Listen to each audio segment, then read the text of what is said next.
Welcome to Varsity Voices Boys Volleyball Style. My name is Jeff DiVeronica, alongside my partner James Johnson. And James, in studio, special guest from Penfield Boys Volleyball, Mike Fusare, coach of, people are saying that one of the best teams in the area, one of the best teams in the state. Mike, congrats on a big win last week over McQuaid. You swept the defending state champs. Kind of puts the bullseye right on your back, huh? Well, I'm thrilled with how the kids played last week. I think that we have worked hard to get better, and I think that the results showed last week. It was a sold-out gymnasium, right? 800 sold. It was a fundraiser, a great fundraiser.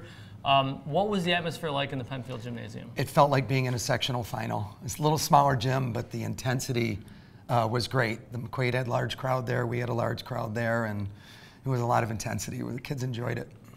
And you have a little experience with McQuaid in the sectional finals, huh? Yeah. They beat you the last 2 years. What was this like for your guys to kind of get a little payback on the Knights? Yeah, climb the mountain, so to speak. I think that they really wanted to win the match because we had a tough time in the final last year, and I think they wanted to win this match, maybe to resolve some anxiety over the whole thing. But I think they also realized that it's just one step in the process because the match that matters is in the finals in November. And that was your second victory over McQuaid this season? No, that's the first time we saw them. They were in Eden with us, but they lost to Canisius in the semifinal. Gotcha.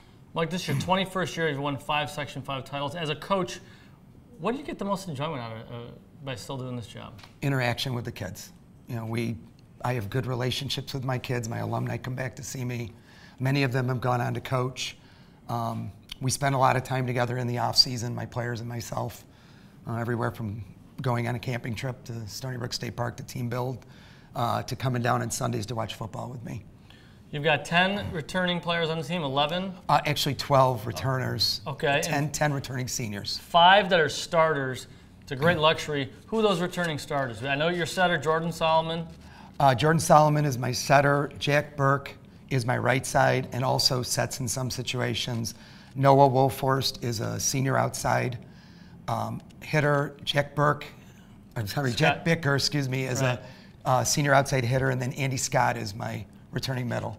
That's a great to have those kind of seniors. Now these guys have been through the wars, right? They're seniors. That must really help in those tense moments. Yeah, they're really seasoned, and their maturity and their approach to everything has changed so much. They're so much more focused than I've ever seen them.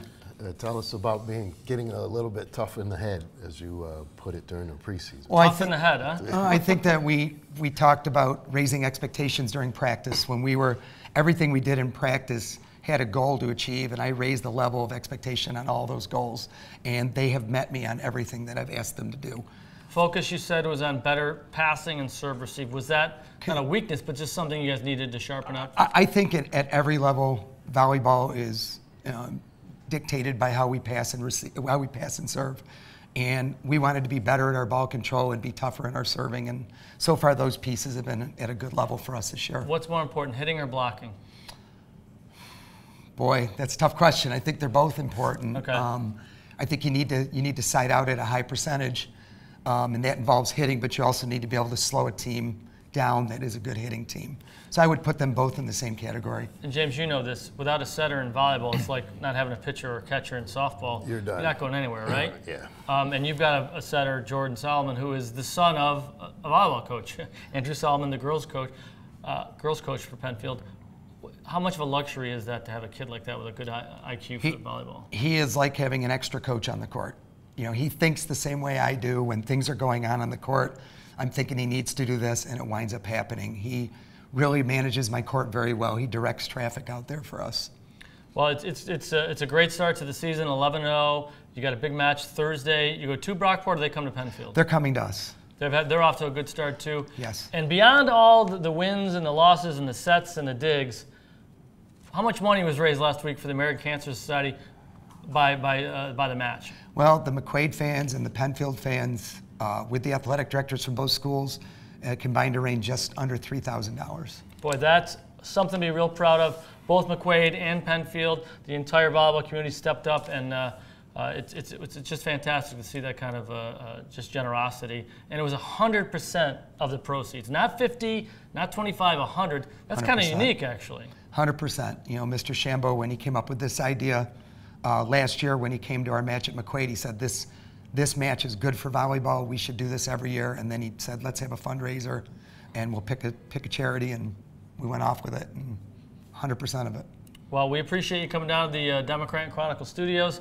For James Johnson, I'm Jeff DiVeronica. Thanks, Mike. We'll talk to you again soon, right here on Varsity Voices at democratandchronicle.com.